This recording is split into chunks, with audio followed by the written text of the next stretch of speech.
What is up, guys? My name is Ted, and today I'm bringing you the third round of the Black Ops 115 and 6 radiation gameplay. I'm not going to talk much about the gameplay. It's just in the background for me to talk over the MW3 information that's been leaked, and specifically this information is going to be Robert Bowling talking about MW3 over a Twitter open question session that he had a little while ago. It was actually 2 days ago at this point, but whenever you watch this video, it could be later. Here are the questions that he was asked. This is a long one here. It consists of 8 questions from one person. The first question he asked was, what are you doing differently in MW3 than in MW2 regarding multiplayer? And Robert Bowling, he's the creative something in MW2. I don't know why I can't remember right now. Creative strategist at MW2, or for MW2 at Infinity Ward. And he's going to be doing the same thing in Modern Warfare 3. He says that as far as what's going to be different in MW3 than MW2, it's going to be a lot. For starters, it's going to be about bringing the best of the best, building up from COD 4, which is known as the best video game ever so far. He's going to bring in the favorite guns, losing the stuff they didn't like, and refocusing on gun-on-gun, fast-paced combat. They've also completely changed up the kill streak system, but it's not fully implemented, and he can't confirm details yet. Now, what I think about this, I think that the kill streak system is going to be changed to make it not more about kills, but about playing objectively. I think that's what the rework might have been, but I'm not sure. We're not going to see till release date. Next question he was asked was, are there any new technologies available that weren't in the days of Modern Warfare or Modern Warfare 2 that will make cheating significantly more difficult, if not impossible? Robert Bowling replied to this that there are not new technologies, but there are definitely new procedures that will have to be implemented into the game from MW3. He's also focusing on building an infrastructure that will assist in supporting and addressing the online multiplayer after release without having to use a patch. That's very important, because patches will only come out every so often, and if they could do that, passive patches, or they can just change a couple things that haven't released the entire patch, that would move it along really quick as far as cheating goes. Regarding difficulty in cheating on a scale of 1 through 10, with 1 being the easiest, I think Modern Warfare 2 would easily be considered a 3.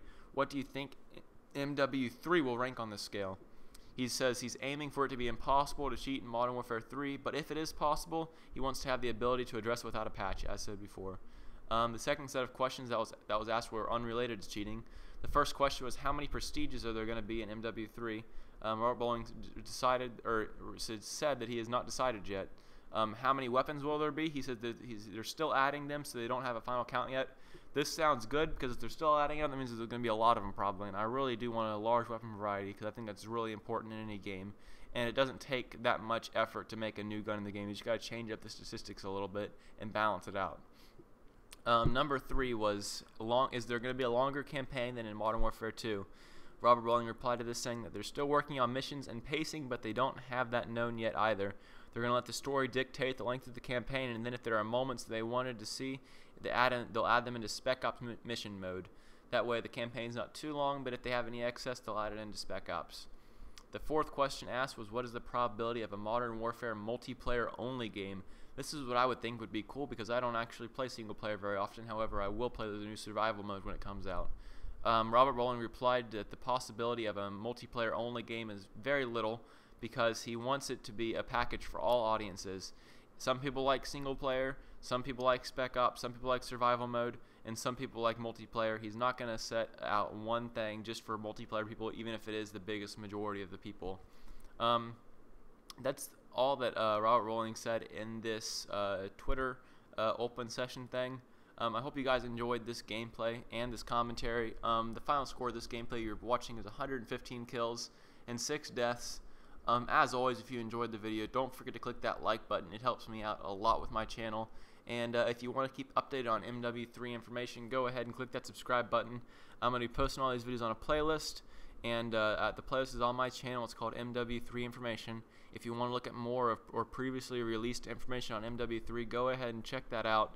I find this stuff really interesting. There's been a lot of information released. There's no reason for me not to talk about it, because it's pretty much what everyone wants to hear right now. The game is still 3.5 months away, so you're not going to get too much information confirmed right now. A lot of stuff is still in the designing or balancing process right now, but the game's been talked about, and I'm going to be talking about the information that's been released. That's about it for this gameplay. The game's coming to a close. I hope you guys enjoyed it, and as always, stay tuned for more information and more gameplay. I'll catch you guys later. Bye.